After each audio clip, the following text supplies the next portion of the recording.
Mayong udto Pilipinas. Mayong udto sa Sugbo, sa tibok Visayas ug Mindanao ug sa tanang mga naminaw nato karon mga kabantay, mga kabantay natong nagkaon, no? Nagluto, nagbantay sa tindahan, nagpahuway gikan sa trabaho. Mayong udto kaninyong tanan. Ako usab ang inyong abogado, inyong alagad sa kahanginan inyong kapwa kabantay. Ako si Attorney Michael Miko Sanchez Sabaliero ug naminaw kamo sa programang Ang Balaod ug ang Katawhan. So, sugot ta mga kabantay sa to ang balita, no? Public discussion karon. Kaning mutunga nga issue, no, makitaan siguro ni nato sa to ang mga feed. In fact, if mutanaw ta sa to ang mga Facebook, makita nato nga viral sa ding President Marcos nato. Perti namang daota. Wa ka ni na daot sa no? Pero mga kabantay, no, kitaan jud nato nga daot na si President Marcos kay naa siya giagian kuno nga issue. Iya ko nung giingon nga na siya issue bahin sa iyaha nga tiyan, no? So, that's why nagkuan na lang sila og soup diet. Now, ang pangutana manggod kay kaning si President Marcos gusto unta mo file og kaso against the medical institutions that released his medical records. Ang pangutana sa katawhan, kung, attorney, presidente man na siya, pwede ba nga ipagawas ang iyahang medical condition? Required ba na sa tong balaod? Mga kabantay, ang tubag yun ana, dili basta-basta. Namanggoy sumala sa legal ethics, kami mga balaod, mga lawyers, no? Naman may balaod nga gitawag nga legal ethics. Sama sad sa mga doktor, nasa na sila gitawag nga medical ethics. Ang medical information, again, kung ordinaryo lang tang mga katawhan, no? Ang medical information, usa ka pinakaprotektado nga klase sa impormasyon. Ang relasyon sa doktor o pasyente mahimong sagrado mga kabantay. Dili ni pwedeng magpataka lang ang doktor og ingon nga, "Uy, si Engineer Kinon, daghan biya tog sakit-sakit mga ingana," no? So dili na siya ingon pwede mabuhat ingana mga kabantay. Bisan presidente pa na gihapon na sila katungod sa privacy, so that also applies, no? Kanang doctor o patient relationship. Kung ang medical information gipagawas nga walay klaro o walay voluntaryo nga consent, mahimo ni siya mga kabantay as breach of confidentiality. Paglapas sa Data Privacy Act mga kabantay. O posibleng makasangat og angay nga kaso. Daghang mga legal analysis gaingon, mga analyst, no? Nag-ingon nga even if tinuod na ang impormasyon, kung sayop ang paagi sa pagkuha, dili kani pwede gamiton sa korte.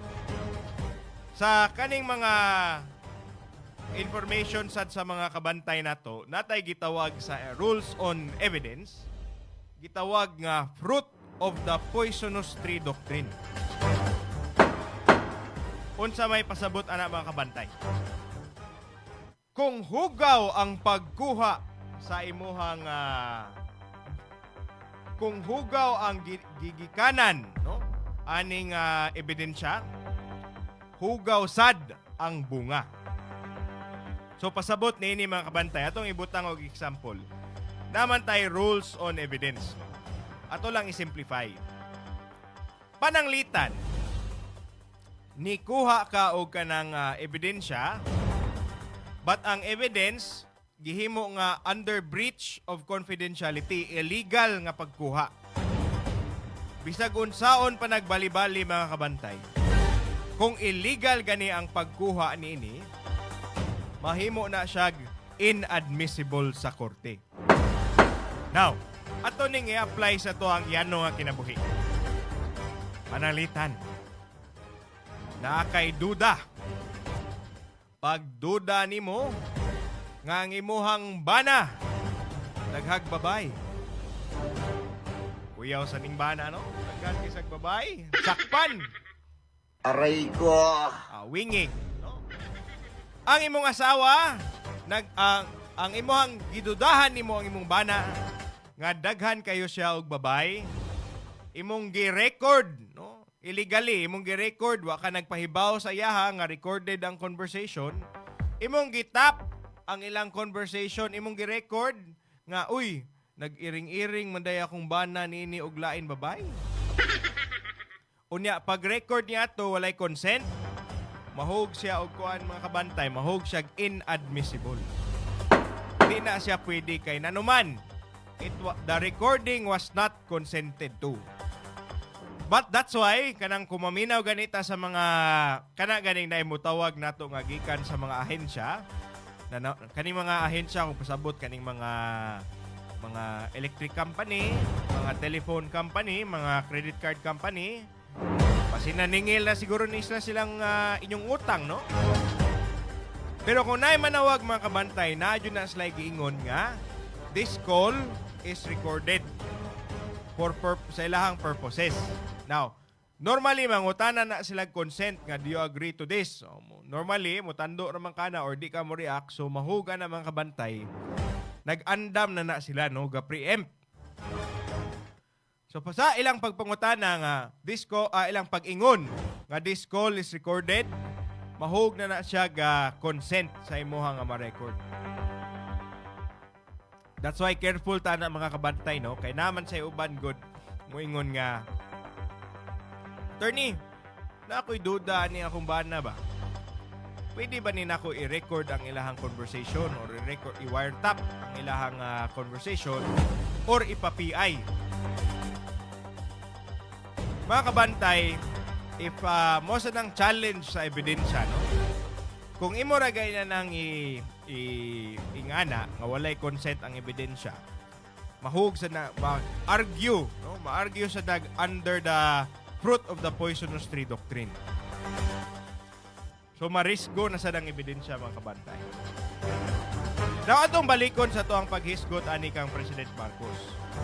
Namang ko'y gaingon nga statement na illegal kuno ang pag-release ani nga evidence, no? Kani ang iyahang medical records. Apan atong klarohon mga kabantay. Sakto ta to ang kanang ingon niya nga ni-violate kuno siyang medical records if he was a normal citizen. We have to bear in mind ang kaning panglawas sa tong presidente is a matter of national interest mga kabantay. Kay nga naman, ang presidente is the commander-in-chief of our armed forces. He is the chief executive of our branches in government and is the symbol of stability in a nation. Kung dili na gani siya fit to govern mga kabantay, ang tibuok nasod maapektuhan. Sumala sa ato ang constitutional law, no? Atong basahon. Article 7 of our Philippine Constitution, the Executive Department, Section 12, nag-ingon, in case of serious illness of the President. Usab, in case of serious illness of the President, the public, ang masa, shall be informed of the state of his health. The members of the cabinet in charge of national security and foreign relations in the armed forces shall not be denied access to the President during such illness, mga kabantay. Mga kabantay, ako lang ning i-share sa inyo ha, no? Ang kaning provision, ironic kayo mga kabantay. This provision came into play tungod sa papa sa ato ang current presidente. The former President Ferdinand Marcos Sr. Ang senior manggod at the time, katong panahon nga grabe na jud iyang sakit-sakit. Iya na sang gitago ang iyahang state of health. Iyang gipa-appear nga okay ra daw siya, nga wala ra siya problema, bisag under heavy medications na to siya, mga kabantay. Ang ato ang framers, no, ang gahimo sa tong constitution niingon, lisod sad na if ang atong presidente magtago-tago na lang. Ipa-appear sa ilaha nga okay ra kuno siya. Bisag sa tinud-anay dili. Funnily enough, medyo katawanan lang mga kabantay. Ang nibuhat na sad niini ang anak. Like father, like son. Aray ko. Matay. Sige na lang ni sila tago-tago sa tong kwarta.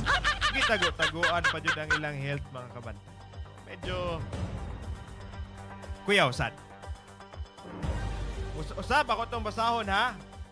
In case of serious illness of the President, ang masa shall be informed of the state of his health.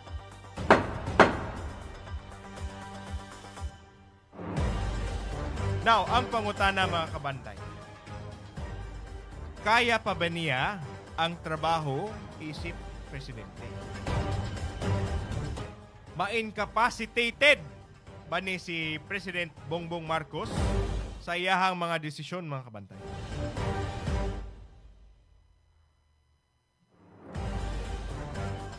Now, atong balikon to ha, ang katong statement sa Constitution. Kung ang presidente gani dili na makahimo sa iyahang katungdanan tungod sa kahimtang sa panglawas, no? Kinahanglan ipahibalo kini sa publiko paagi sa legal ug opisyal nga paagi. Important kay ni mga kabantay. It has to be done in the legal and official means. Ang nahitabo manggod, mga kabantay, mura kuno gi-disclose lang to og kalit-kalit. Dili kuno gikan sa iyahang official communication channel. Pero ang ako asang pangutana na, mga kabantay, nanong niabot man og punto nga lain tao pa ang nidikte ni inform sa katawhan nga dunay implications karon ang ato ang presidente. Kung boto na naon, if the president is actually adheres to the Constitution, the moment nga serious ang iyang illness, dapat ato gipahibaw. Pero wa man, mga kabantay.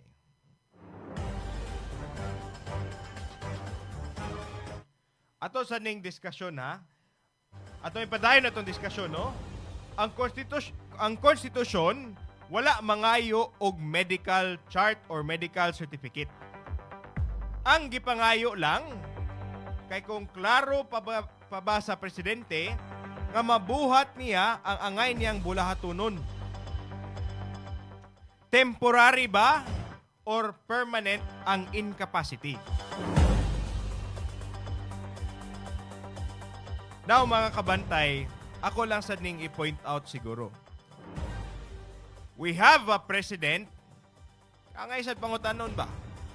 Ang atong presidente karon, nagduha-duha ta sa iyahang state of health. Nagduha-duha ta if angay pa ba ni siya maglingkod og presidente kay karon bago lang gi-filean na sa siya impeachment complaint. Is he the right president for us in our nation? Unya ato sa tanawon day, mga kabantay, no? Atong konstitusyon, klaro kayo ang paghisgot. In case the president is incapacitated, the vice president shall take their place. Ato sang let's face the tune of the music, mga kabantay. Ang ato ang presidente gitawag na lang gud siya lame duck president. Ga manok-manok lang ni nga pagka-presidente. And our vice president kay is slapped with impeachment cases here and there. Ang ato ang Kongreso does not appear to be one with the vice president or the president. I would have to say that ang ato ang nasod karon no, murag in a state of disarray. Walay klaro ang presidente. Ang vice president permi kontrahan. Kinsa man daya ang nag-lead sa to ang nasod karon. Ang atoa sa diay nga House Speaker ni sa una nagtago-tago agi aning flood control. Kinsa man jud ang tinud-anay nga leader sa Pilipinas. Mosad siguro ni ang angay natong pangutan-on mga kaban. Usab ang leaks o illegal disclosures kung ordinaryong mga katawhan, delikado ni. It's a violation of our privacy, mga kabata. Now, ang kaning doctor-patient privilege, dili lang sad ni isip sa doktor lang. Nasa ni mga confidential relationships. Para mas masabtan sa to ang kabantay, parehas ang prinsipyo sa ubang relasyon. Kung wag sugod gani ka sa pagkapari, priest and parishioner confidentiality. No? Panalitan. Si Engineer Kinon, adto sa simbahan, mangumpisal. Mangumpisal siya nga, pader, murag, daghan kayong mga gwapa sa mga pader. Maingana gani, ang kana sang pader, kanang priest, di sad pwede mo ingon sa lain tao, uy, kabaw ka, kana sa engineer.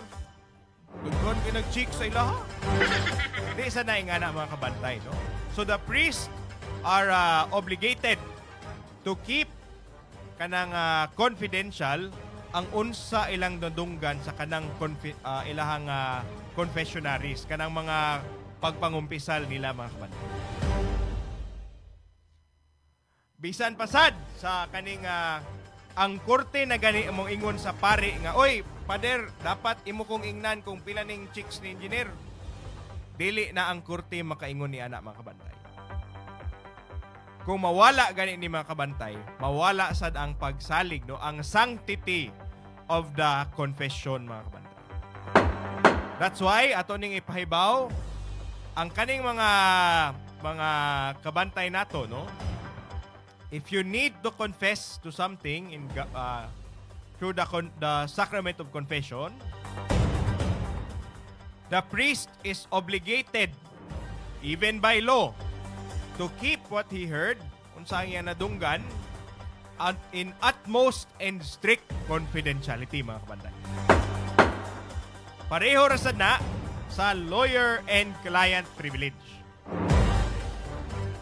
Kung ang natay kabantay, nagpa-consult siguro mo kay Attorney Miko, pagpa-consult ninyo ng utana mo nga nag-ingon mo og mga information, no, nga oy attorney, daghan day og kaning sala sa ingana unsa man na. Ang abogado dili pwede or is not compelled to disclose to the court kung unsa ang giingon sa kaning kliyente. Kung abogado magpahawa sa sikreto sa kliyente, wala na say musalig sa hustisya. That's why it is kung mo duol gani mo abogado mga kabantay, advice jud ingna na lang jud tanan kung unsa ang gibuhat. Na ba kay gibuhat nga ingani ingana para kami sad isip mga abogado maka-disclose, no, maka-advise sa inyo ha og sakto. Muna mga kabantay, nga bisan even if, no, ang abogado kay ni-retire na or wa na himong imuhang abogado, even if ni-end na inyong relasyon, the lawyer is still obligated to keep those information under utmost confidentiality, mga kabantay. Muna mga kabantay, ang protection, ang kaning confidentiality is not a protection of the wrongs, no? but is a protection of the system. Busa ato lang tong i-sum up, no? Kung ordinaryo pa ning mga katawhan, generally, kaning medical information is not supposed to be disclosed. Confidential ni siya mga kabantay. But then again, we have to recognize that we are talking about the President of the Philippines, the chief executive of all the powers of the executive branch of government, including the military, mga kabantay. The Constitution of the Philippines requires nga kung serious gani ang illness sa presidente, the president must inform the public. Apan, lain sad kay sa laing nga source ta na kay baw nga serious illness di ang atong presidente. Ato jud nang dapat pangutanon mga kabantay, ato nang tanawon kay daghan tag dapat tanawon in the next coming days, no? Bahin aning illness sa president. Kay again, nasa bagong impeachment complaint, bago lang gisangat, bago lang na-verify. Ato sa dining hisgutan mga kabantay. Sa perhaps sa next episode nato sa atong pagkuyog sa Ang Balaod ug ang Katawhan.